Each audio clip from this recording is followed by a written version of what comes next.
네, 오늘 예배 오신 여러분들 환영합니다. 우리 하나님 말씀 볼게요. 마태복음 19장 1절부터 12절까지 말씀입니다.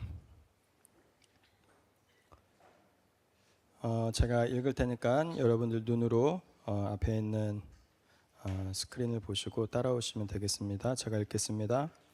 예수께서 이 말씀을 마치시고 갈릴리를 떠나서 요단강 건너편 유대 지방으로 가셨다. 많은 무리가 예수를 따라왔다. 예수께서는 거기서 그들을 고쳐주셨다. 바리새파 사람들이 예수께 다가와서 그를 시험하려고 물었다.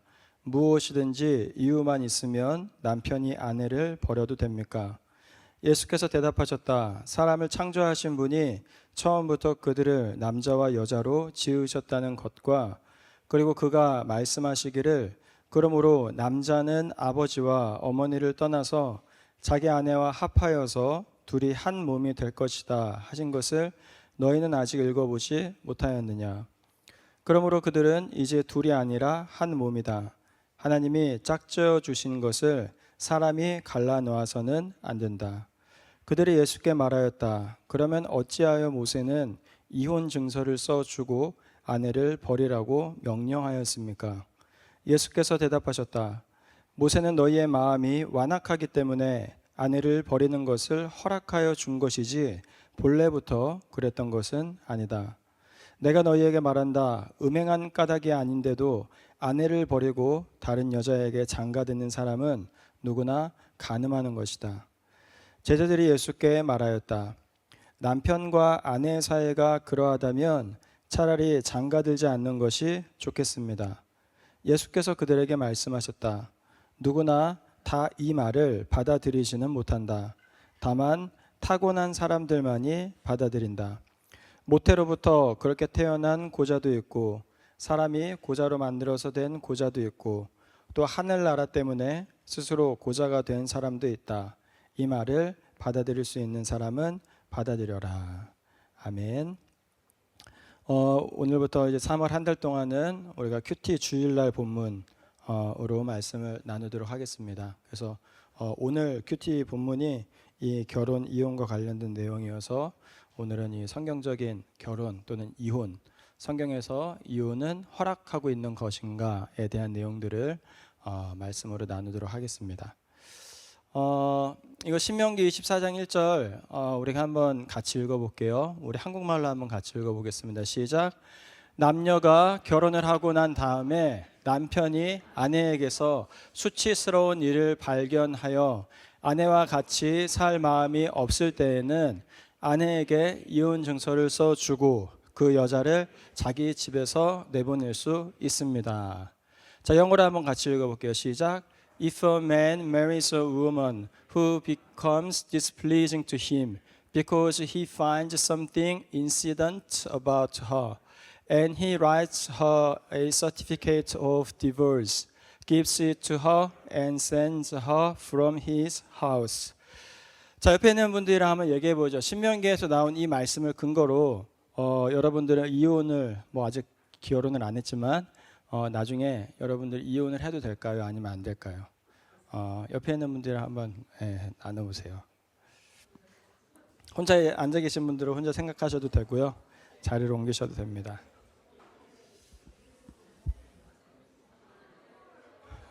자, 여러분들 이 말씀을 읽으면서 어때요? 이 말씀 우리에게 이혼을 하라라고 얘기하는 걸까요? 아니면 이혼을 하지 말라라고 얘기하는 걸까요?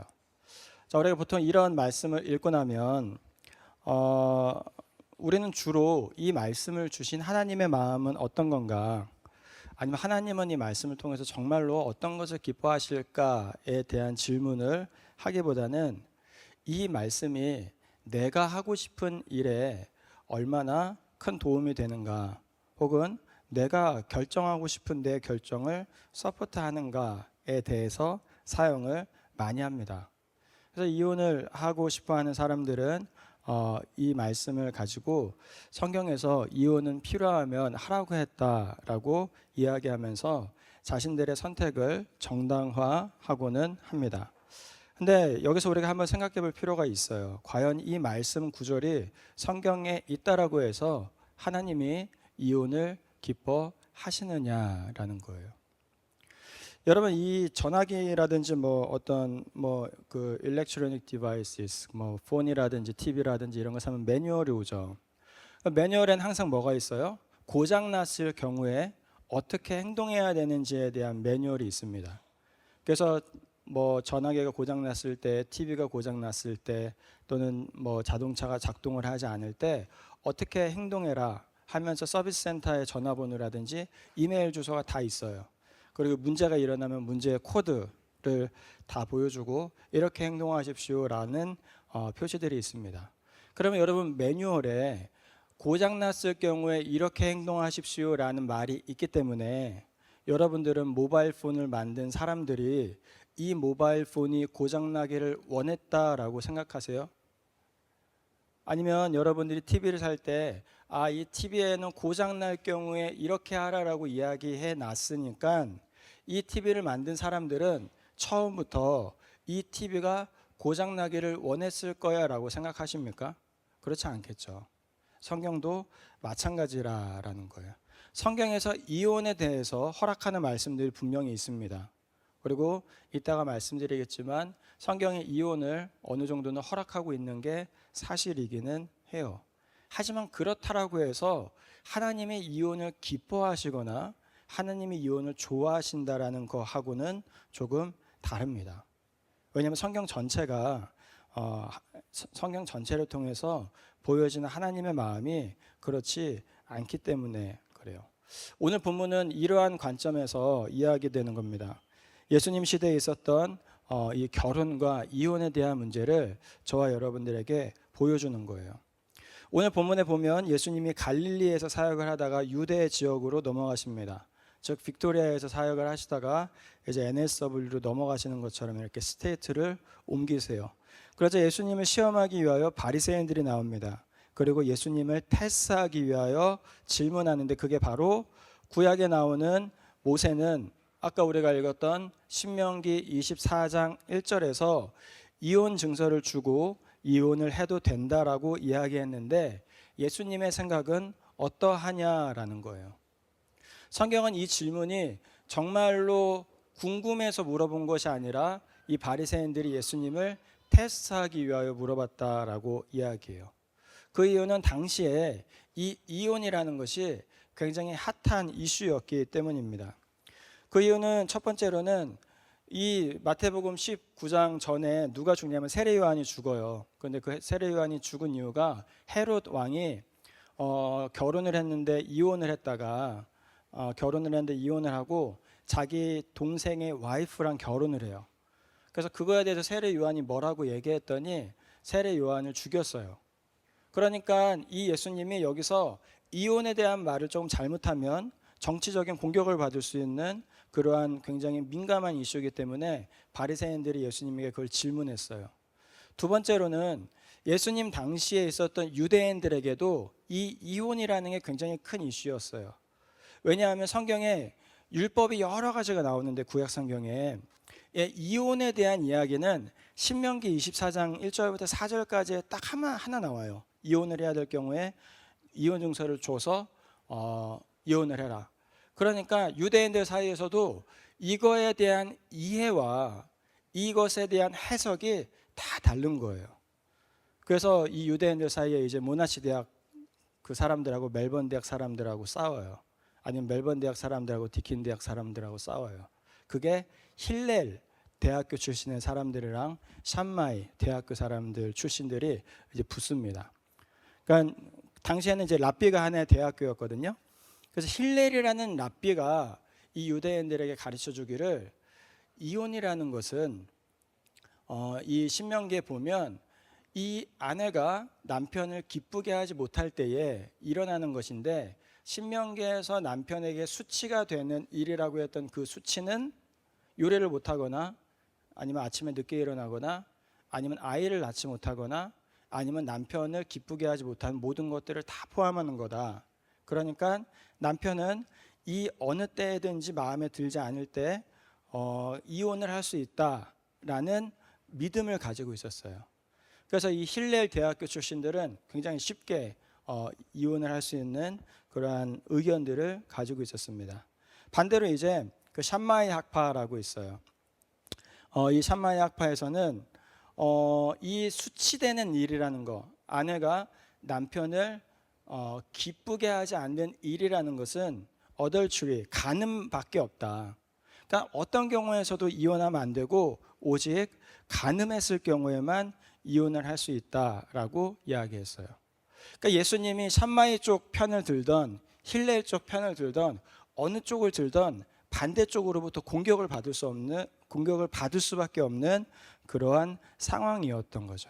그러니까 이걸 통해서 지금 이 바리새인들이 예수님이 한쪽을 얘기하면 다른 쪽으로부터 공격하도록 그렇게 트랩을 만들고 예수님을 테스트한 겁니다. 근데 그때 예수님이 굉장히 지혜롭게 이 공격들을 피해 가세요. 그러면서 야, 니네는 이 말을 가지고 누구는 결혼을 해도 되고 누구는 결혼을 하면 안 된다라고 너희들이 하나하나씩 따져가면서 너희들이 하고 싶은 이혼, 즉 당시에는 남자들이 여자들에게 나쁘게 대하면서 했던 그 이혼을 합리화시키기 위해서 이렇게 따지고 가지만 실제 결혼이라는 건, 실제 이혼이라는 건 그런 게 아니야. 그렇기 때문에 너희들이 원래 하나님이 창조하셨을 때 가지고 있었던 결혼에 대한 아이디어가 어떤 건지 이해해야 돼. 하나님의 마음이 어떤 건지 알아야 돼 라는 말씀을 하시면서 이 결혼과 이혼의 문제를 창세기까지 가지고 올라가세요. 그래서 창세기에 태초에 하나님이 천지를 창조하실 때에 결혼이라는 제도를 만드신 이유, 그리고 그 결혼이라는 제도를 만드신 이유를 근거로 이혼이라는 걸 우리가 어떻게 바라봐야 되는지에 대해서 예수님이 바리새인들에게 말씀을 하십니다. 그렇게 오늘은 이 본문 말씀을 통해서 우리가 성경적 결혼이라는 게 어떤 건지, 그리고 이혼이라는 게 어떤 건지 한번 생각해보고 결혼의 의미를 좀 따져보도록 하겠습니다. 첫 번째로 여러분들이 기억해야 되는 것 중에 하나는 어떤 거냐면 결혼은 하나님이 기뻐하시는 거다라는 거예요. 결혼은 하나님이 즐거워하시는 겁니다. 자, 오늘 4절과 5절 말씀, 자, 한국말로 한번 같이 읽어볼게요. 시작. 예수께서 대답하셨다. 사람을 창조하신 분이 처음부터 그들을 남자와 여자로 지으셨다는 것과, 그리고 그가 말씀하시기를 그러므로 남자는 아버지와 어머니를 떠나서 자기 아내와 합하여서 둘이 한 몸이 될 것이다 하신 것을 너희는 아직 읽어보지 못하였느냐. 자, 여러분, 이 말씀은 하나님이 사람을 남자와 여자로 만드신 것은 실수가 아니라 하나님의 분명한 계획과 의도가 있어서 그렇게 만드셨다라고 이야기해요. 그리고 남자와 여자로 지으신 하나님의 계획과 의도는 남자와 여자가 부모를 떠나 하나가 되게 하시기 위함이었다라고 이야기합니다. 그러니까 남자와 여자는 하나가 되기 위하여 창조된 존재들이에요. 그러니까 남자와 여자는 처음부터 함께 누구를 필요로 하고 누구와 함께 살아가고 누구와 연결되기로 의도된 존재들이다라는 거죠. 이거를 우리 수학 선생님들 많이 했는데 수학적으로 얘기하면 1+1은 1이라는 이야기예요.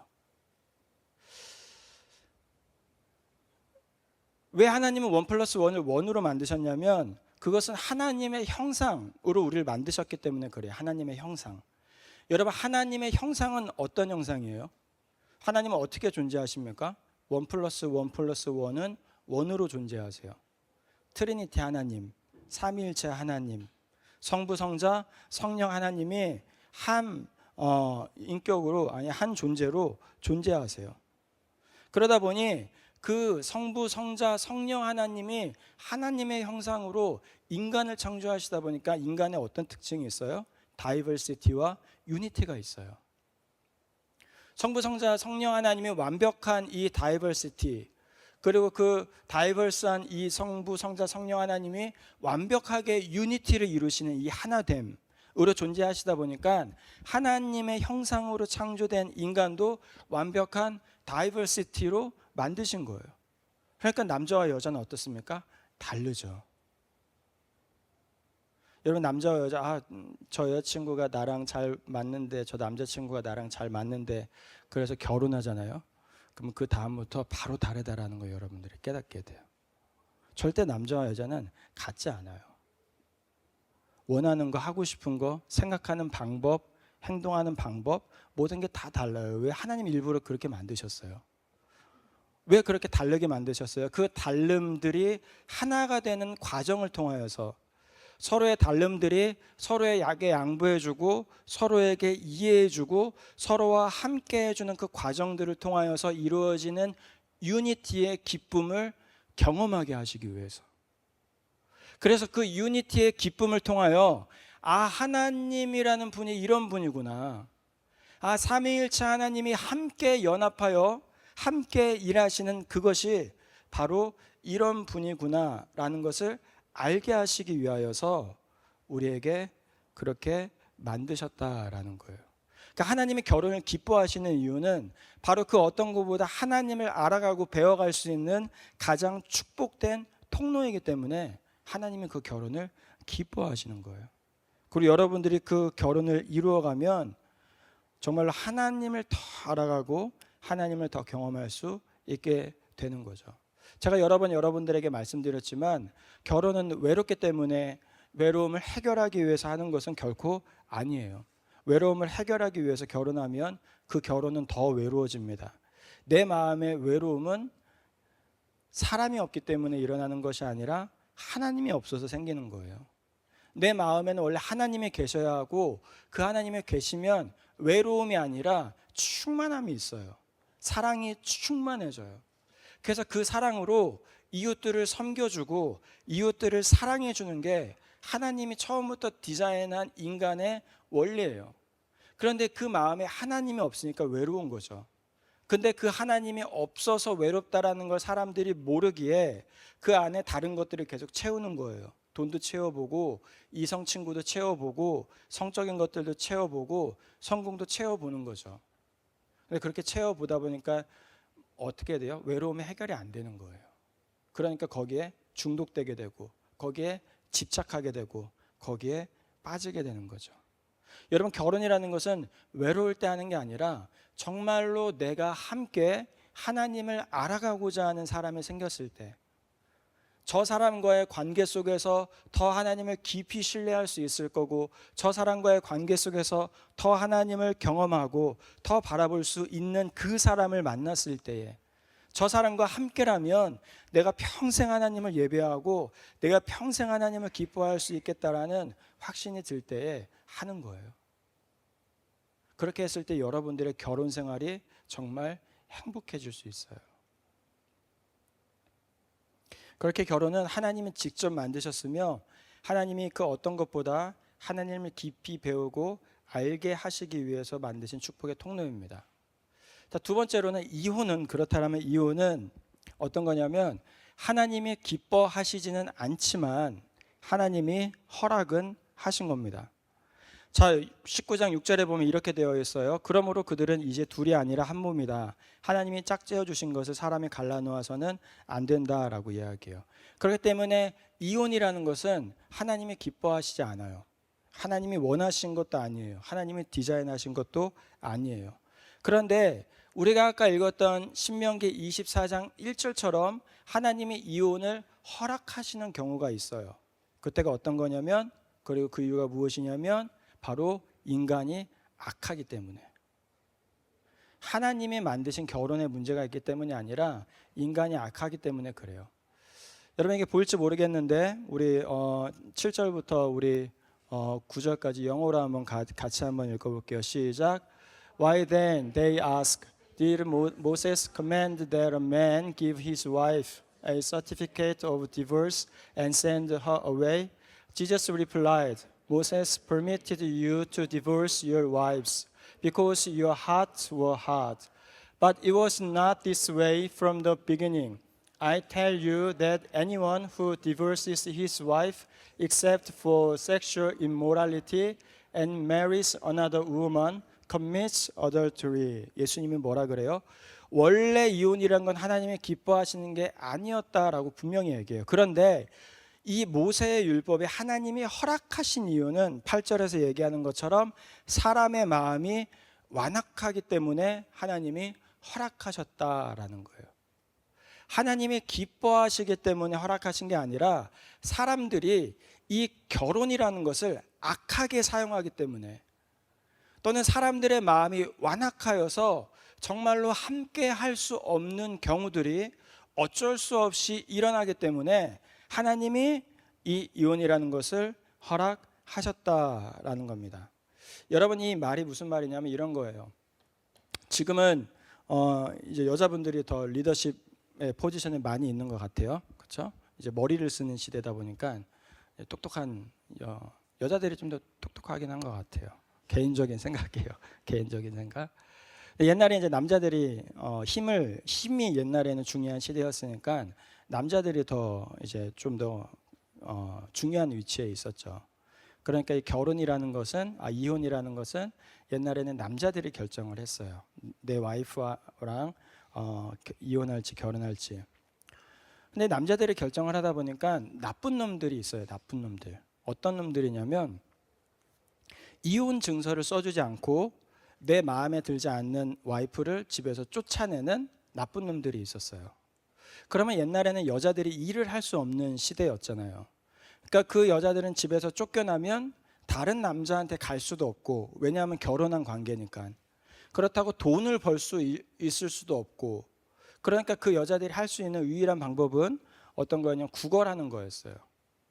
그러다가 구걸이 안 되면 결국 굶어서 죽는 거죠. 그러니까 여러분, 이게 얼마나 악해요. 그리고 또 다른 경우는 내 와이프가 마음에 안 들어요. 그렇다고 집을 쫓아내는 것도 아니에요. 그런데 집에서 계속 아내를 학대해요. 여러분, 그러면 그 관계가 어떻게 되겠어요? 그러니까 예수님이 이 여자들을 보호하기 위해서 어쩔 수 없이 하나님이 이 무조건 이혼은 안 돼, 하나님은 이혼을 기뻐하시지 않아 라는 말만 하다 보면, 물론 하나님은 그것을 원하시지 않지만 인간들의 악함이 서로에게 상처를 주고 서로에게 아픔을 주고 이 약자들을 괴롭히는 시스템으로 변질되니까 어쩔 수 없이 이 약자들을 보호하기 위해서 구약 성경에서 이혼이라는 걸 허락했다라는 거예요. 그래서 이 이혼 증서 서티피케이트 없이 그냥 쫓아내면 법적으로 결혼 관계에 있으니까 이 여자가 다른 남자한테 시집을 가서 먹고 살 수 있는 기회를 만들 수 없으니 완벽하게 서티피케이트를 줘서 자유를 주라. 그러면 그 여자가 다른 남자에게 결혼할 수 있지 않겠느냐라는 이야기예요. 네가 괜히 집에 있으면서 그 여자를 괴롭히지 말고 마음에 안 들면 그냥 헤어져라. 그리고 그 여자가 다른 남자에게 시집을 가서 사랑을 받고 결혼 관계를 유지할 수 있도록 만들어라 라는 이야기예요. 그러니까 지금 시대로 따지면 어떤 거예요? 그러니까 이 둘의 관계가 정말로 이 사람의 악함 때문에, 그러니까 누구의 잘못이 아니라 이 사람의 악함 때문에 서로에게 너무 힘들고 서로에게 정말로 어려움을 줄 수 있는 관계, 서로에게 계속적인 상처와 계속적인 아픔을 줄 수 있는 관계가 되었을 때 하나님이 그 관계 속에서의 이혼을 기뻐하시진 않지만 이 둘 가운데에는 아픔과 어려움과 사람의 죄성으로 인하여서 그 이혼을 허락하실 수 있다라는 이야기예요. 그러니까 여러분, 이거 굉장히 슬픈 현실이죠. 아무도 이혼을 원하진 않았을 거 아니에요. 결혼하면서 누가 이혼을 생각하면서 결혼하는 사람이 어디 있습니까? 근데 결혼하고 봤더니 서로가 가지고 있는 죄성과 서로가 가지고 있는 문제와 서로가 가지고 있는 아픔들이 더 이상 함께 할 수 없도록 만드는 큰 작용들을 하게 되는 거예요. 그리고 그때 어쩔 수 없이 사람들이 이혼할 수밖에 없는 상황에 놓일 수 있다라는 이야기예요. 그렇기 때문에 저와 여러분들은 우리 주변에 누군가 이혼한 사람들이 있다면 크리스찬으로서 절대 그 사람들에게 손가락질하거나 여러분들이 정죄하면 안 돼요. 그 중에 누구도 자기가 그렇게 될 거라고 생각하지 않았고 그 중에 누구도 그것을 기뻐서 한 사람은 아무도 없어요. 심지어 하나님도 그것을 기뻐하지 않는다라는 것을 적어도 그리스도인이라면 모두 알고 있어요. 그리고 그 결혼 관계를 유지하기 위해서 희생하고 양보하고 헌신하고 참았어요. 근데 그럼에도 불구하고 관계라는 게 어쩔 수 없는 일들, 어쩔 수 없는 선택으로 밀릴 때가 있어요. 그러면 그때 끝으로 할 수 있는 게 그 이혼인데, 그 이혼을 한 그 분을 향해서 교회가 정죄한다, 교회가 손가락질한다, 그거는 교회의 바른 태도가 아니에요. 여러분, 결혼할 때 하나님이 뭐라 그러셨냐면 남자와 여자가 부모를 떠나서 한 몸이 되었다라고 얘기해요. 하나가 되었다. 1+1은 1. 여러분, 그러면 이혼이라는 건 어떤 거냐면 내 몸이 찢어지는 것과 같은 고통을 경험하는 거예요. 그렇죠? 남편과 아내가 몸이 한 몸이 되었으니까. 이혼이라는 건 아무리 내가 정말로 미워해서, 아니면 내가 정말로 힘들어서 이혼을 했더라도 이혼이라는 것 자체는 내 팔을 찢어내는 것과 같은 고통이에요. 내 몸을 찢어내는 것과 같은 고통이에요. 그럼에도 불구하고 얼마나 문제가 되고 어려움이 있었으면 그 당사자들이 이혼을 했겠어요. 그리고 이혼을 한 다음에도 내 팔이 하나 잘려 나갔으니까 그 이후에도 계속적으로 아픔을 경험하겠죠. 내 몸이 반쪽이 잘려 나갔는데 그 이후에 내가 막 기쁘다고 즐겁다고 그렇게 살아갈 수 있는 사람은 아무도 없을 거잖아요. 그러니까 우리가 그런 사람들을 향해서, 그런 분들을 향해서 우리가 손가락질하면 안 된다라는 거예요. 그렇게 이혼이라는 건 하나님이 기뻐하시진 않지만 하나님이 허락하시는 경우가 있다라는 것을 여러분들이 기억할 필요가 있습니다. 그런데 이 말씀을 우리가 잘 묵상하다 보면 우리가 깨달을 수 있는 굉장한 큰 진리 하나가 있어요. 그게 어떤 거냐면 예수 그리스도와 우리의 결혼은 결코 이혼으로 끝나지 않는다라는 거예요. 여러분들과 예수님의 관계는 결코 끊어질 수 없는 관계다라는 거예요. 여러분들을 구원하신 그 예수님은 절대 여러분들을 버리시지 않는다라는 거예요. 자, 성경은 예수님과 우리의 관계를 뭐라고 얘기합니까? 결혼 관계라고 이야기해요. 그게 어려운 말로는 언약 관계라는 겁니다. Covenant relationship. 그게 쉽게 얘기하면 결혼 관계라는 거예요. 여러분들이 예수님을 믿는 순간 여러분들은 누구의 브라이드가 돼요? 예수 그리스도의 브라이드가 돼요. 예수님의 신부예요. 근데 성경은 뭐라 그래요? 하나님은 이혼을 기뻐하시지 않는다라 그래요. 그런데 사람의 악함 때문에 어쩔 수 없이 이혼을 허락하는 경우가 있다라 그래요. 그러면 우리의 신랑 되신 그 예수님은 악해요, 악하지 않아요? 악하지 않아요. 우리의 신랑 되신 예수님은 신실하신 분이에요. 사랑이 많으신 분이에요. 그리고 용서가 많으신 분이에요. 그리고 한번 약속하시면 그 약속을 끝까지 지키시는 분이에요. 그러다 보니까 그 예수님과 결혼한 저와 여러분들의 관계는 성경에서 뭐라 그러는 거예요? 절대로 깨지지 않는다라는 거예요. 이 세상에서의 결혼은, 인간들끼리의 결혼은 인간들의 부족함, 인간들의 어떤 악함, 인간들의 죄성 때문에 깨질 수 있고 나뉘어질 수 있고 실패할 수 있어요. 하지만 우리가 예수 그리스도와 결혼한 이상 그 예수님은 절대로 우리를 버리지 아니하시고 우리와 이 결혼을 깨뜨리지 아니하신다라고 이야기해요. 예수님은 인간들의 악함 때문에 이 가늠한 경우, 즉 정말로 어쩔 수 없는 경우에는 이혼을 허락한다라고 말씀하셨어요. 그런데 호세아서에 보면 하나님은 인간이 가늠한 경우에도 버리지 않으세요. 여러분이 읽었던 구약 성경의 호세아서에 보면 호세아가 고멜이라는 여인을 만나요. 하나님이 호세아한테 고멜이라는 여인은 음란한 여인이야, 간음하는 여인이야, 너를 떠날 여인이야 라고 말씀하세요. 그런데 그럼에도 불구하고 하나님이 너는 이 고멜이라는 여인을 끝까지 사랑해야 돼 라고 말씀하세요. 왜요? 그게 이스라엘을 향한 하나님의 마음이니까. 심지어 간음하더라도, 심지어 배반하더라도, 심지어 떠나더라도 그 고멜을 버리지 않는 호세아를 통해서 저와 여러분들이 연약하고 부족하고 하나님 앞에 죄를 지어도 결코 우리를 버리지 아니하시는 그 하나님의 사랑, 그 관계를 우리에게 보여주시는 거예요.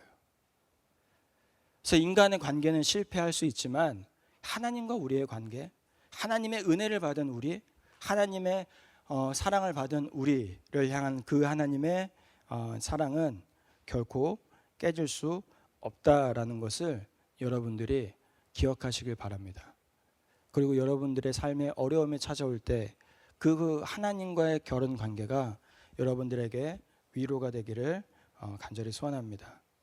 마지막으로 이 결혼이라는 관계가 이 하나님을 알아갈 수 있는 가장 축복된 관계이고, 그리고 또 이 결혼이라는 관계가 하나님과 우리의 관계를 가장 잘 보여줄 수 있는 중요한 축복의 통로이다 보니까 이 세상은 이 결혼이라는 컨셉을 계속 바꾸기 위해서 많은 노력을 해요.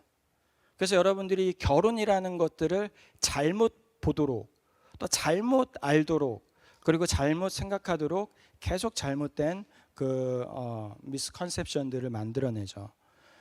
몇 가지 예를 들어보면 이런 거예요. 첫 번째는 굳이 결혼할 필요가 없다라고 생각하는 거예요. 한국말로 하면 비혼주의라는 거죠. 이러한 비혼주의는 이 결혼 관계의 의미가 무엇인지를 깨뜨리려고 하는 여러 가지 의미들이 그 안에 담겨 있습니다.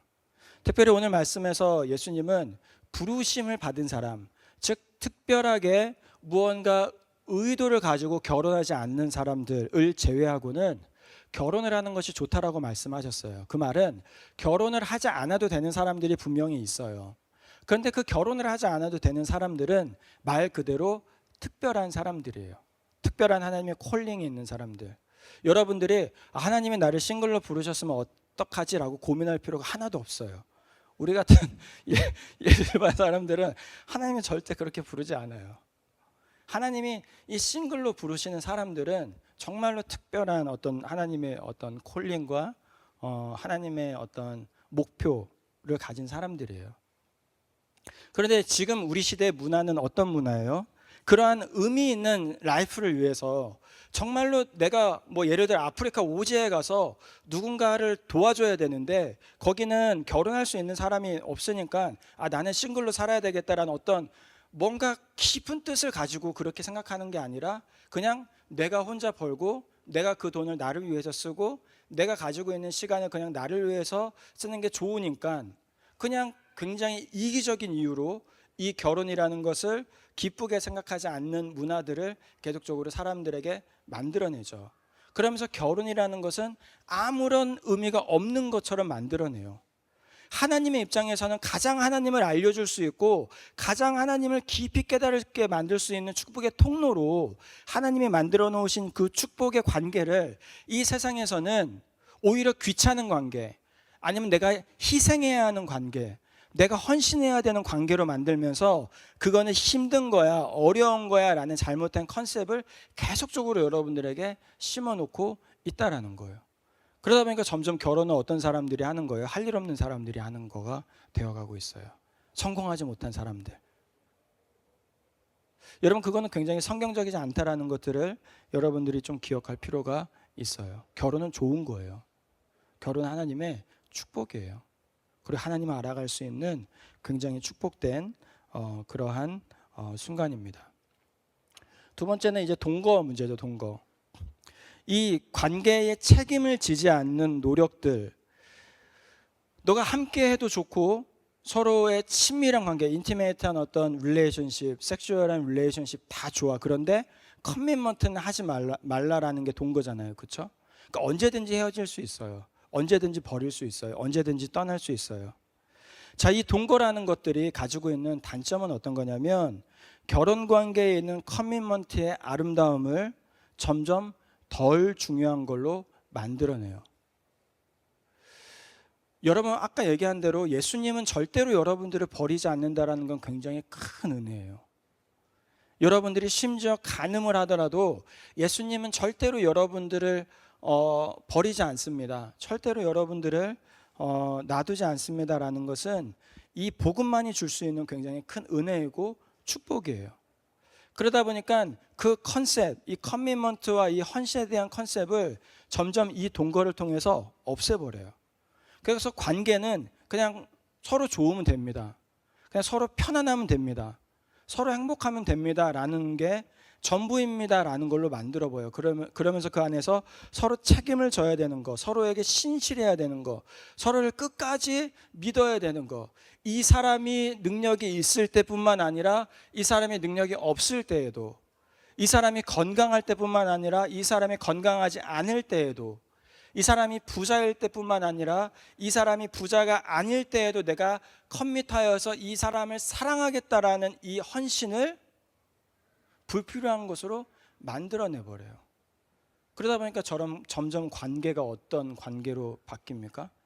상대방에게 잘 보이기 위해서 끊임없이 노력하다가 안 되면 헤어지고, 헤어지면 나는 안 되나 봐라고 생각하면 열등감에 빠지게 되고, 그 열등감에 빠지다 보면 또 다른 관계를 만들기 어려워지고, 그러면서 사랑의 관계, 은혜의 관계, 헌신에 대한 관계에 대한 점점 오해들이 생겨나게 되고, 그럼 우리는 결국 누구를 신뢰하지 못하게 돼요? 예수 그리스도를 신뢰하지 못하게 되는 결과에 이르게 되는 거예요. 아, 예수님도 나를 끝까지 사랑하실까? 아, 예수님도 내 죄를 끝까지 용서하실까? 예수님도 나 같은 사람을 보시면서 참아주실까라는 불안감에 빠지게 되는 거죠. 그러면서 이 복음이 줄 수 있는 편안함과 평안함과 기쁨을 다 빼앗아가고, 교회에 나오면서도 나와 예수님의 관계가 깨지는 거 아니야? 우리가 결혼 관계가 아니라 동거의 관계 아니야? 라는 의심을 가질 수 있도록 계속 만들어낸다라는 거예요. 그게 여러분들이 그것들을 잘 생각해 볼 필요가 있어요. 그리고 마지막으로 관계의 형태를 바꾸려는 노력이죠. same-sex marriage와 같은 이야기입니다. 아까 얘기한 대로 하나님이 남자와 여자를 창조하신 이유는 사람과의 관계는 기본적으로 다른 사람들이 만나야 된다는 거예요. 그러니까 여러분들이 나와 너무나 다른 남자, 나와 너무나 다른 여자를 만나는 거는 축복이에요. 나와 생각하는 방법이 다르고, 나와 행동하는 것들이 다르고, 나와 결정하는 것들이 다른 사람들, 그래서 내가 전혀 이해할 수 없는 사람들, 여러분 그런 사람들 만나는 거 축복이에요. 그래서 그 사람이랑 결혼했어요. 결혼을 하고 봤더니 뭐예요? 안 맞아요. 근데 그때 뭐 하기 시작하는 거예요? 서로 대화하기 시작하는 거예요.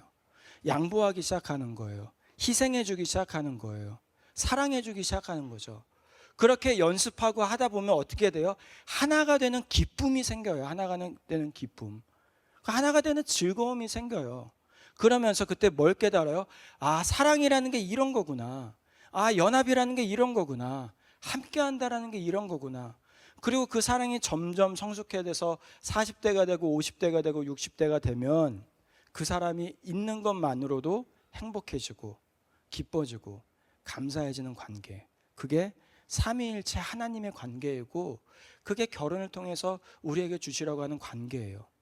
근데 동성연애, 이 same-sex marriage는 뭐를 없애요? 이 다이버시티를 없애요. 나와 너무나 똑같은 남자, 나와 너무나 똑같은 여자, 똑같은 사람들이 만나는 게 마치 행복인 것처럼, 똑같은 사람들이 만나는 게 축복인 것처럼 이야기하면서 서로 다른 사람들이 양보하고 희생하고 사랑함으로 하나가 되는 그 프로세스를 다 없애버려요. 그러니까 거기에는 뭐가 없어져요? 희생과 양보가 없어져요. 그리고 뭐만 남아요? 즐거움만 남아요. 그러니까 그 즐거움이 열매를 맺는 즐거움이 되지 못하고, 그 즐거움이 성숙하는 즐거움이 되지 못하는 거예요. 그러니까 이 동성끼리의 사랑은 결코 아름다운 사랑으로 갈 수 없게 되는 거예요. 왜요? 거기엔 희생과 양보와 사랑과 헌신이 필요하지 않은 관계이기 때문에. 그러니까 이 세상은 계속 여러분들에게 이 결혼에 대한 컨셉을 계속 주입시키는 거죠. 계속 바꾸는 거예요. 그러면서 하나님이 기뻐하시지 않는 그런 관계 또한 괜찮다라고 이야기하는 겁니다. 그렇게 여러분들이 이제 기독교 크리스찬 청년으로서 결혼을 앞두고 있는 사람들로서 이러한 것들을 여러분들이 잘 이해하고 알 필요가 있는 거죠. 자, 말씀을 이제 마무리할게요. 여러분, 결혼은 축복이에요. 그러니까 여러분들이 결혼하시길 바랍니다. 그리고 결혼을 기대하시고 기뻐하시고 그 결혼 속에서 더 깊이 경험할 하나님의 은혜를 소망하시기를 바랍니다. 물론 그 안에서 인간의 악함 때문에 실패할 수 있는 경우들도 있어요. 하지만 그럼에도 불구하고 이 결혼이라는 걸 통해서 하나님과 우리의 관계, 하나님과 우리의 결혼은 결코 실패하지 않는다라는 것을 보여주신 그 복음, 그 예수 그리스도의 은혜를 여러분들이 기억하시기를 바랍니다. 물론 결혼의 나이는 사람들마다 다를 거예요, 그렇죠? 그리고 결혼하는 방법도 사람들마다 달라요. 결혼의 때도 달라요. 하지만 여러분들이 이 결혼이라는 것이 가지고 있는 하나님의 뜻과 의미들을 잘 기억하고 여러분들에게 좋은 짝, 여러분들이 함께 하나님을 믿고 나아갈 수 있는 그 배우자들을 만날 수 있게 되기를 간절히 소원합니다. 여러분, 정말로 여러분들에게 제가 마지막으로 권면드리고 싶은 건 예쁜 여자가 전부가 아니에요, 여러분. 돈 많은 남자가 전부가 아니에요. 정말로 그래요, 정말로. 여러분들과 함께 하나님을 알아갈 수 있는 사람, 여러분들과 함께 하나님의 축복을 누릴 수 있는 사람, 여러분들과 함께 하나님을 예배할 수 있는 사람, 그 사람과 함께라면 내가 정말로 이 땅 끝까지 가서라도 하나님을 예배할 수 있을 만큼 그런 사람들이 정말로 여러분들의 결혼 생활을 행복하게 만들어줄 수 있는 사람입니다. 그렇게 이미 그런 사람들을 만나신 분들은 놓치지 마세요. 빨리 결혼해요. 그리고 아직 그런 사람들을 만나지 않은 사람들은 정말로 여러분들의 눈을 잘 뜨고 찾으시기 바랍니다. 우리 함께 기도할게요. 우리 제가 기도할 때에 하나님이 결혼은 축복의 통로로 만드셨습니다. 그렇게 이미 데이트하고 있는 사람들이라면 여러분들이 데이트하고 있는 상대를 통하여서 정말로 그 사람과의 관계와 그 사람과의 결혼을 통하여서 하나님을 경험하고 하나님을 알 수 있도록, 그리고 아직 그러한 짝을 만나지 않은 우리 청년들이라면 하나님, 내가 배우자를 볼 때, 내가 데이트를 시작할 때에 단순히 얼굴이 예쁘다고, 몸매가 좋다고, 또는 돈이 많다고 내가 어떤 여자, 어떤 남자에 빠지지 않게 해주시고 정말로 함께 하나님을 알아갈 수 있는, 함께 하나님을 배워갈 수 있는, 함께 하나님을 예배할 수 있는 귀한 사람들을 만나고 사랑할 수 있도록 도와달라고 우리 함께 한번 기도하겠습니다. 하나님, 감사합니다. 오늘 이 말씀을 통하여서 우리에게 성경적인 결혼, 그리고 성경적인 이혼, 특별히 하나님이 이 결혼을 기뻐하시고 하나님이 이혼을 기뻐하시지는 않지만 이 인간의 악함 때문에, 인간의 이 죄성 때문에 어쩔 수 없이 이혼할 수밖에 없게 되는 경우들이 있음을 아버지 우리에게 말씀하여 주셨습니다. 아버지, 그렇게 이 결혼과 이혼에 대하여 우리가 세상이 주는 아버지의 컨셉으로 우리가 세상을